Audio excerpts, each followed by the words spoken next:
Hey everybody, welcome back to my mini series on board games with app integration. Part of a series that I'm doing for a bigger video to come called Get Your App Out of My Game. So the game that we're looking at today is The Lord of the Rings, Journeys in Middle-earth. I love this game because I love Lord of the Rings. This isn't the only Lord of the Rings game that I have, unfortunately. But this one has an app in it, which is why it's being featured today. So the theme of the game is the Lord of the Rings. You're basically going on a journey in Middle-earth with some characters that you know from the books or the movie series, and the scenario is a campaign one, so you kind of play in the app like chapter 1, chapter 2, chapter 3. I have not completed this game, the entire campaign. I've probably not even halfway through, but regardless, this is what it looks like. It's a giant box. It comes with a whole bunch of stuff, and the thing that you need to know about this game is if you watch my video on Mansions of Madness, 2nd edition, this game here is pretty much what the gaming world would call a reskin of Mansions of Madness. So it works almost the same way. Almost. There's no dice rolling. It's got more of a card deck kind of thing when you have like a deck of cards that you use for combat and skill checks. But it works pretty dang close to the same thing. So what I have set up here is I have the characters are Bilbo, and his kind of starting items, a dagger and a cloak, and then I have Aragorn. So that's my little party that I set up here for this campaign. Again, like I said, you play this. This is not just a one-off game like Mansions of Madness is, where you just play one scenario for a couple hours and then the story's wrapped up. This, you play 10 different games through a whole campaign.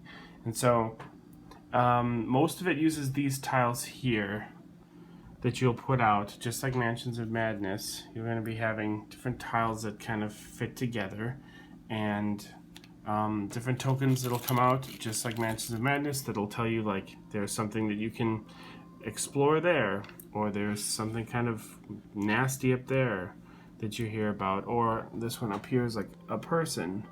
There's someone that you can talk to, and then you have your miniatures of Aragorn and Bilbo and stuff that you move around, and it's all on the app. So just like Mansions of Madness, this is just a replication of what I have here.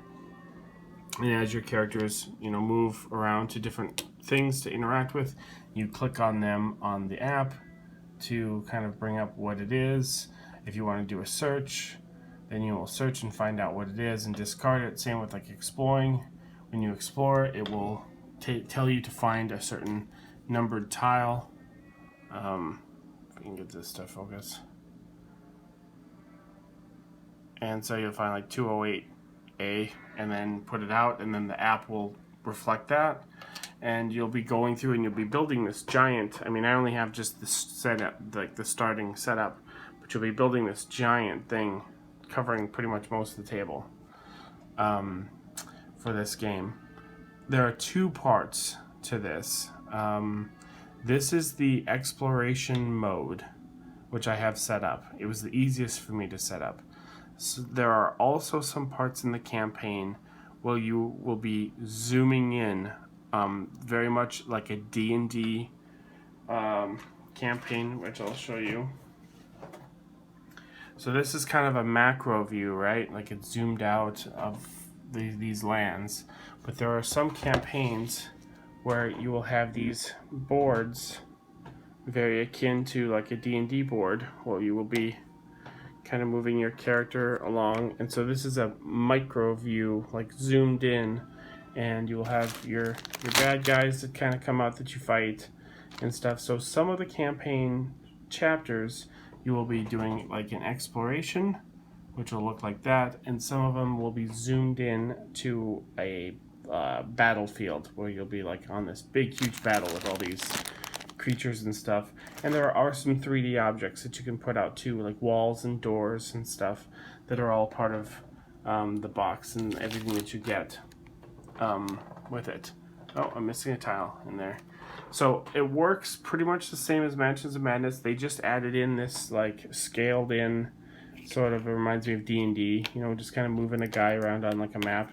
There's some grasslands or a cave, so, you know, stone or a cave or something like that you can fight on.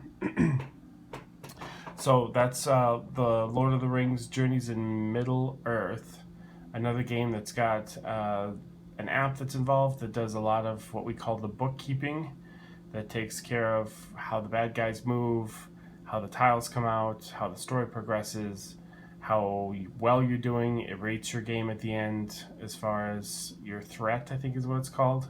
How good it was, how bad it was, and that'll change your game depending on if you do really well, you get to the cave very quickly, then there's not a whole lot of bad guys there because you did really well. However, if you took too long, then you'll get there and there'll be a bunch of bad guys because you waited too long or something. You know, like the game will change a little bit. It's not always the same.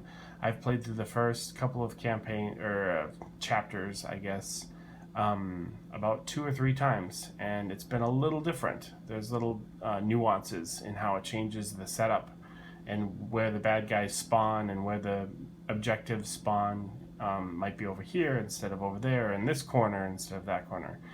And so this one is a step up from Mansions of Madness in regards to its replayability and its story structure, but it is a Lord of the Rings themed game, so I know that can be quite limiting. If you love Lord of the Rings, you're going to love this game. So thanks everyone for watching, and we'll see you at the next video. Bye.